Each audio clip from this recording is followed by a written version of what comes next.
Hey, it's Kim Castle, and this is kimTV, where you discover how to live agelessly. After recovering from adrenal fatigue, chronic fatigue, low thyroid, and a host of other hormone issues that knocked me down so hard, I didn't think I was going to get up. And after healing naturally, it awakened this passion, almost an obsession in me to understand how we live and its effect on the quality of our life, how what we eat affects our life, how what we think affects our life, and how stress affects our life. And kimTV is where I shared what I did and what I continue to do to live the rest of my life feeling great so that you can too. I came across a blog post online on the Huffington Post, Healthy Living, written by Kate Sawyer, under the headline, "Is Clean Living Medicine?" Good question. Is clean living medicine?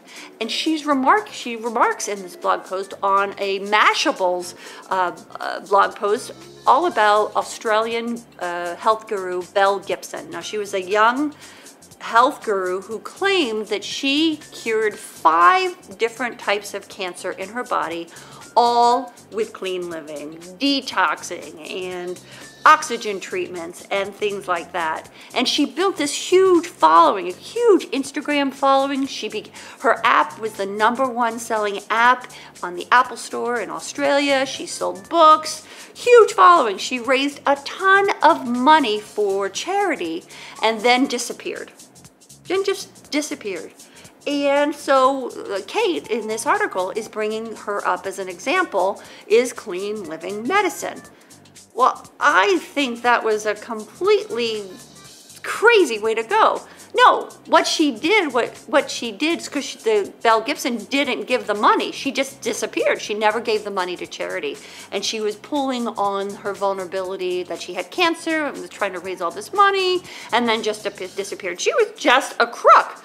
It had nothing to do with the fact, we don't even know if she had cancer. So you can't even raise the question or bring her up as an example to question, is clean living medicine? She also goes on in her article, and you can find it on the Huff Post, and I'll actually put the link to her blog post in the description below. She goes on to cite another health guru who died, unfortunately, from breast cancer, and she kind of pushed aside conventional medicine to go an alternative route. And she also said that her mother followed the same demise, following the same path. So it does bring to question, what is the role of clean living, and is clean living medicine? Well, without a doubt, when you bring up the term medicine, it implies a sickness, right? You take medicine to heal.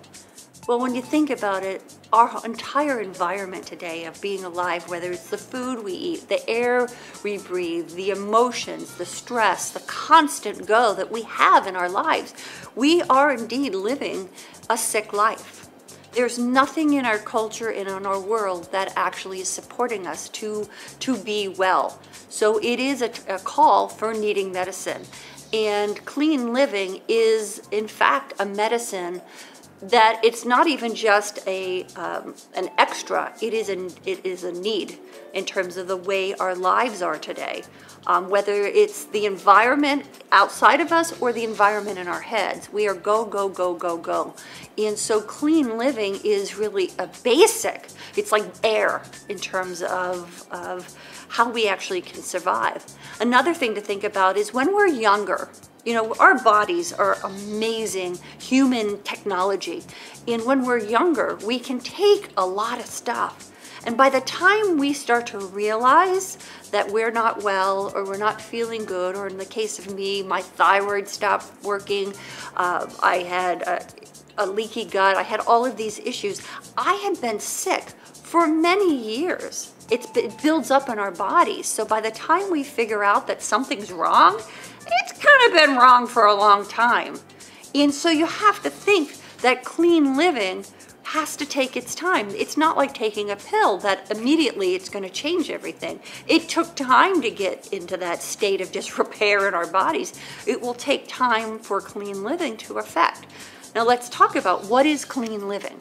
So clean living is in what we eat, how we live our lives, what we think, how we let stress affect us or not, how we meditate, how we clear our mind.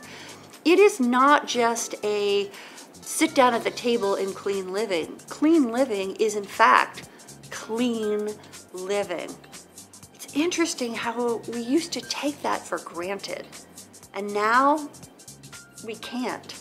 So yes, Kate Sawyer, clean living is medicine, and it is a medicine that we have to take if we're gonna thrive, if we're gonna survive, if we're really gonna live great for the rest of our life. So again, I'll put the link to Kate Sawyer's blog post in the description below. I'll also include the one from Mashable, so you can see all about Belle Gibson, and you'll see it has her claim has nothing to do with clean living. It's really more about ethics as a business person, and whether or not she had cancer, who knows? So I want to know what you think. I mean, for myself, yes, clean living is again, it's not something, it's not an elective, it's a way of life. And when you get to a point, like I did, where I chose that my well-being and my happiness is the #1 priority of my life. You get to a point where you make it as a choice where it's an irreversible choice. It starts to affect everything. Everything. For example, I got invited to go out this weekend, to go out dancing and go to a shishi restaurant in Hollywood. And a part of me wanted to go, and then another part of me went, I'm so protective of what I put in my body because of the choice I made. The choice that I made to go, I'm protecting my well-being, my health for the rest of my life. That becomes my filter. And when you make that choice, everything reflects around it. So yeah, I'll go out dancing, or I'll go out, I just won't eat the food because you don't know what you're eating. You know, you get to a point where you're so protective of the quality of your life.